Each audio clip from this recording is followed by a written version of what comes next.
Chapters 11 and 13 have a lot of great content in them that's really neat stuff that we can do with statistics and hypothesis testing, things with several means or testing if two groups are independent of each other and such.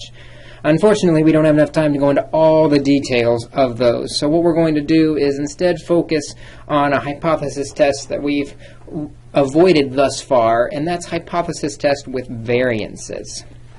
So our essential question today is, how do hypothesis tests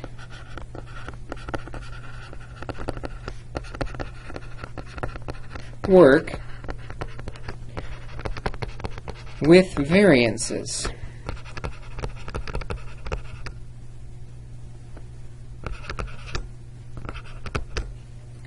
And we haven't really talked much about variance, actually, so let's quickly define it. It's really easy to define. Basically, the variance is the square of the standard deviation. It's either going to be sigma squared of a population or s squared of a sample.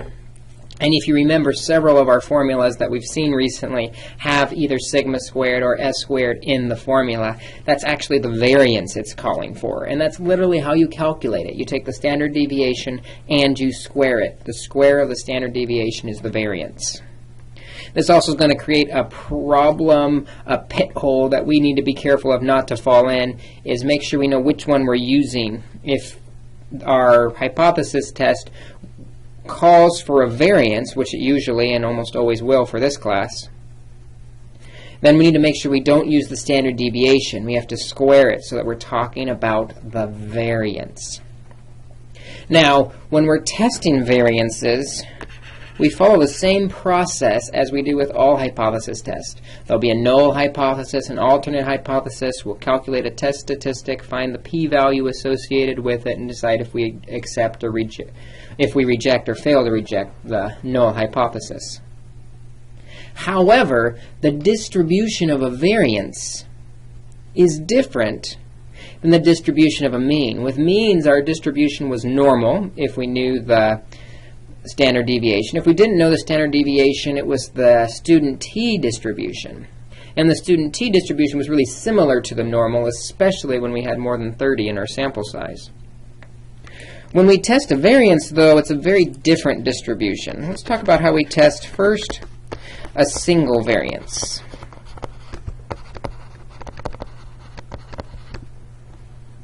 When we test a single variance, we no longer use the normal distribution. We use this thing called the chi-squared distribution. That's C-H-I, and it's pronounced chi. And some properties of the chi-squared distribution is that it is skewed right. A lot of stuff is in the right tail, and its shape actually is very different based on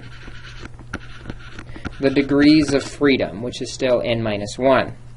To really show you what I mean is if there are 2 degrees of freedom, the chi-squared graph is going to look something like this. Skewed right, a lot of stuff in that right tail.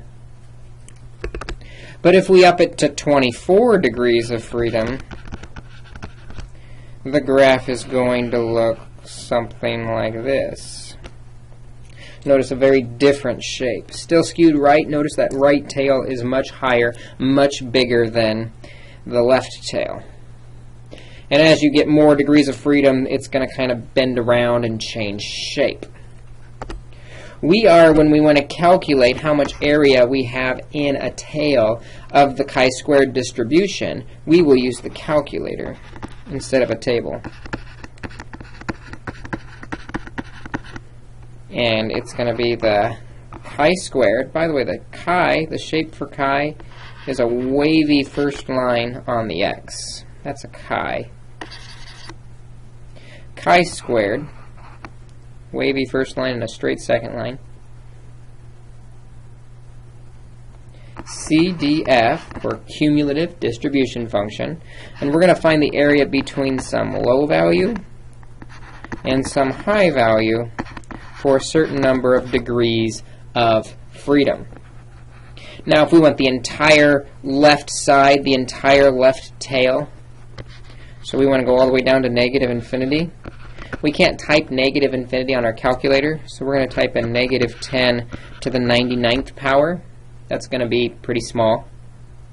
Similarly, if we want to go up to positive infinity, because we're interested in the right tail, we'll use positive 10 to the 99th power, and that should grab most of the area on each side and get us close enough. So how do we calculate the chi-squared value that we're going to use? When we're testing a single variance, if we want to know, is this single variance the actual population variance, or is it greater than or less than or not equal to, we will calculate a chi-squared with a certain number of degrees of freedom being equal to n minus 1, that's your degrees of freedom, times the variance of the sample, s squared, divided by the variance of the population, sigma squared.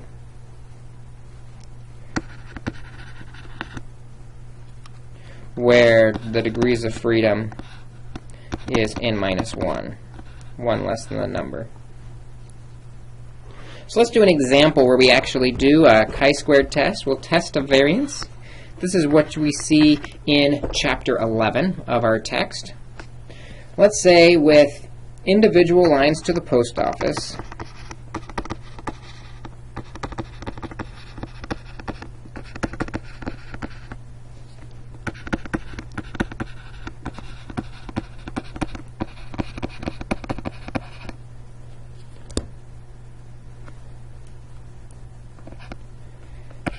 the standard deviation for wait time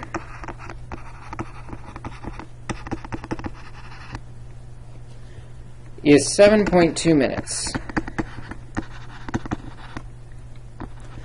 The idea here is we've got 3 ticket counters and 3 lines, 1 line for each ticket counter. The standard deviation for wait time is 7.2 minutes. There's a lot of variance in how long people have to wait. They decide to experiment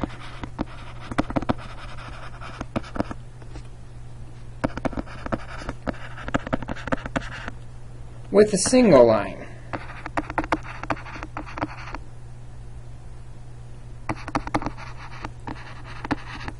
And a sample of 25 customers. In other words, now there's 1 line and 3 ticket counters, and when 1 ticket counter is available, he just helps the next person in line.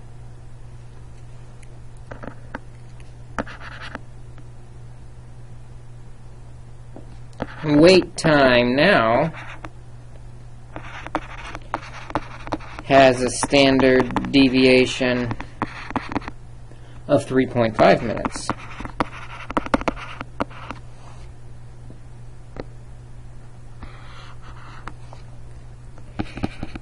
At the 5% significance level,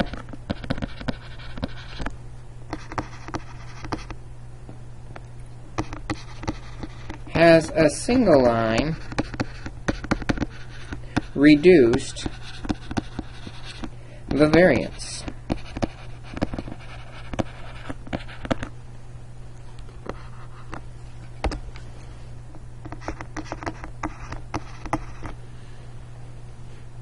Null hypothesis, always talking about variance. When we're testing a single variance, sigma squared is equal to where it is originally for the entire population. But 7.2, be careful here, 7.2 is sigma. It's the standard deviation. To get the variance, we need to make sure we square the standard deviation. So sigma squared is equal to 7.2 squared is our null hypothesis. Our alternate hypothesis is that sigma squared has been reduced. We wanted to see if we reduced the variance. Is it less than 7.2 squared again?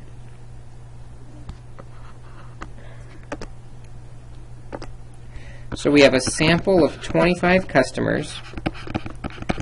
The degrees of freedom is always one less, so the degrees of freedom is 24. So our chi-squared is equal to n minus 1, or 24, times the variance of the sample. The sample is 3.5 squared, divided by the variance of the population, 7.2 squared. So I grab my calculator. I'm going to go ahead and type in 24 times 3.5 squared divided by 7.2 squared, and we get 5.67. So now we're ready to do our distribution and see how much area we have between 5.67 and below. Now, I'm just going to draw this shape for the sake of figuring out what values we're going to use. We've got 5.67 somewhere along the way, and we want sigma to be less than, so we want all the area less than that, which means we need to go basically from negative infinity up to 5.67, because the variance is less than 7.2 squared. So we want all the area less than our statistic. So when we do this on our calculator, we're going to have to pull up the chi-squared cumulative distribution function. For the low value, to get negative infinity, we're going to do negative 10 to the 99th power. We're going to go up to 5.67, and then the last entry is going to be that there are 24 degrees of freedom. So let's take a look at that. Remember our distributions. We're not actually doing a test here. We're actually calculating the distribution. Hit second distribution, which is the vars button right underneath the arrow. And if we go down number 7, you see a chi-squared PDF and a chi-squared CDF. We want the CDF. We want the cumulative distribution between the two numbers. Now the 84 is going to give us prompts. The 83, you'd have to type in the numbers separated by commas, but the lower end is negative 10 to the 99th power. The upper bound is 5.67, and the degrees of freedom are 24. We hit paste, and it's going to stick those numbers in for us, separated by commas. The 83, you had to do it manually. Either way, when you hit enter, we get 4.20 e negative 5. Remember that e negative 5 is scientific notation. We have to move that decimal point over 5 times, which is going to create 4 zeros. 1, 2, 3, 4 zeros, and then the 42. That is our p-value. That is how much probability is in that tail. And it's very easy to see at the 5% significance level, basically at any significance level, this doesn't happen by chance. And so our conclusion has to be to reject the null hypothesis in favor of the alternate hypothesis. In other words, the variance in wait time has decreased.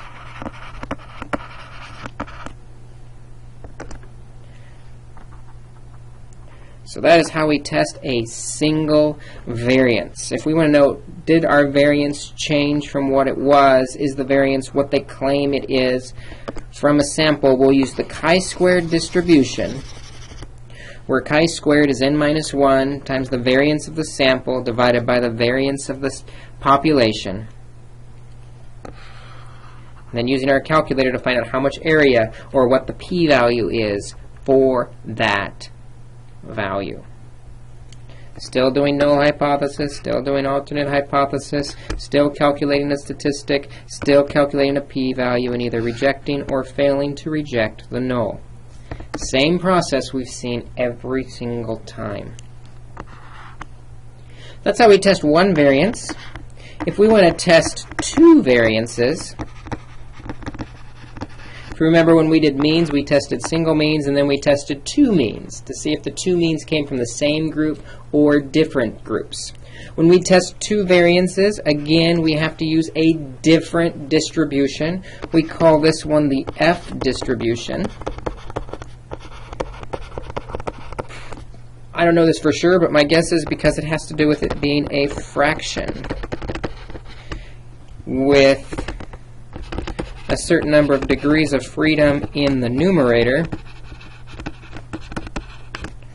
which we will say n1 minus 1, or the first group minus 1, and degrees of freedom in the denominator, which is n2 minus 1, or the second group minus 1. So we've got two groups, one in the numerator, one in the denominator, each with their own degrees of freedom, which is how we find out that f is distributed with an f distribution of n1 minus 1, comma, n2 minus 1. That's kind of the notation we use, where we've got the degrees of freedom in the numerator from the first group and the degrees of freedom in the denominator from the second group, as we attempt to answer the question. Let's call this number 2, actually. Are the two variances the same? In other words, our null hypothesis is the variance from the first group equal to the variance from the second group. Notice the subscript tells us which group that is. And then we can calculate our test statistic f, the fraction, is simply the standard deviation of the first population squared, or the variance, divided by the variance of the second population. Numerator and denominator, that's where we get our two degrees of freedom, one from each sample. And again, we will use a calculator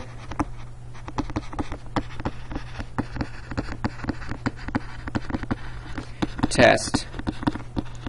This one is the two-sample F test.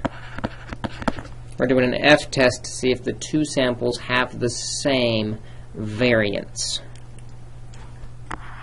So let's say, for example, two instructors are interested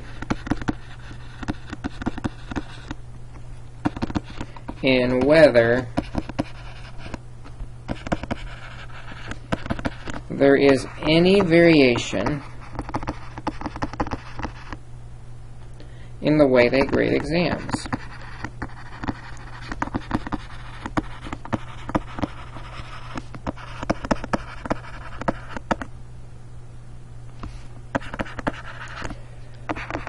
The first has a variance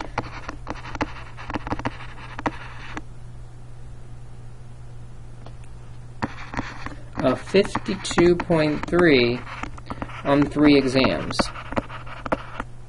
I'm sorry, not 3, 30. Can't read my own handwriting. On 30 exams. The second has a variance of 89.9 on 25 exams. At the 10% significance level,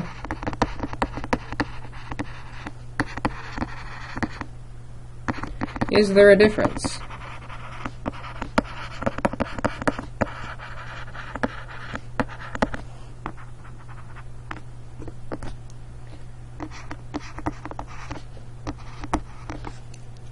Let's set up our hypothesis test.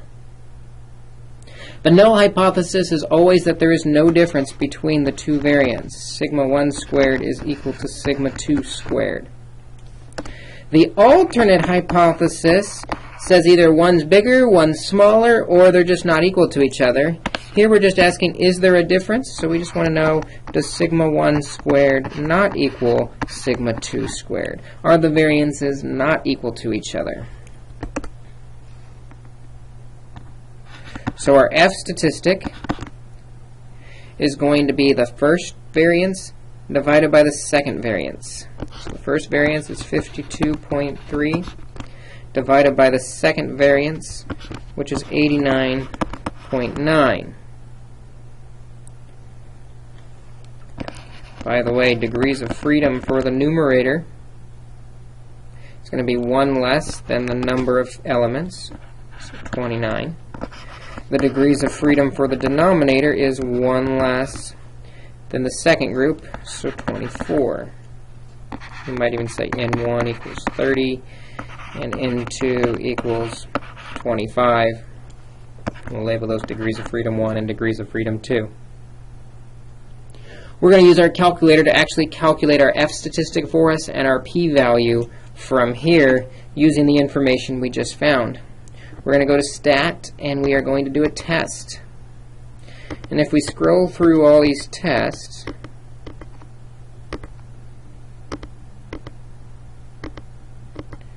we're looking for the two-sample F test. Two-sample F test. We're going to actually type in the statistics because we've calculated them. The first standard deviation, ooh, this is interesting, it's a standard deviation in the calculator. We used variance in our formula. The standard deviation is going to be the square root of the variance, because the variance is the standard deviation squared. So the standard deviation for the numerator is the square root of 52.3. There are 30 elements, and the standard deviation of the second group is the square root of 89.9. Notice when we hit enter, it automatically calculates those for us. There's 25 elements, and we just want to know if we're not equal to the second one. So calculating our probabilities. F is equal to 0.58 and P is equal to 0.16. So our F statistic is 0.58 and our p-value is 0.16. Notice we could have also done 52.3 divided by 89.9, and that gave us that same F statistic of 58.58. So our p-value is 0.16. We want a 10% significance level, which means we want a p smaller than 10% to reject the null hypothesis. Our p is 16%, so our conclusion is that we have to fail to reject the null hypothesis.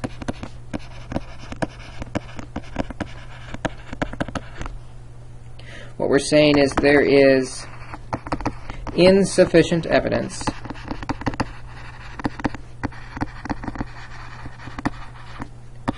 to conclude a difference in the variation in instructor grading.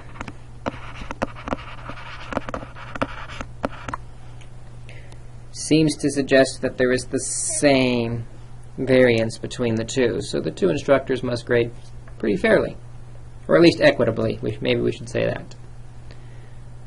So that's really all we have in chapters 11 and 13 that we're going to get into. We're looking at testing a single variance and testing two variances, using the chi-squared distribution and using the F distribution. Once we know how to type them in our calculators and calculate those test statistics, we follow the exact same process we've been following for several chapters now, for about 4 chapters now. All hypothesis testing is the same. Null hypothesis is that our population parameter is equal to something. Alternate hypothesis, that's what we're trying to prove or disprove. Calculate a test statistic, find its p-value, and then either reject or fail to reject the null hypothesis based on the significance level. This is our last video of the course, so I think it's fitting that it is also the shortest video of the course. Take a look at the homework, and we will see you in class.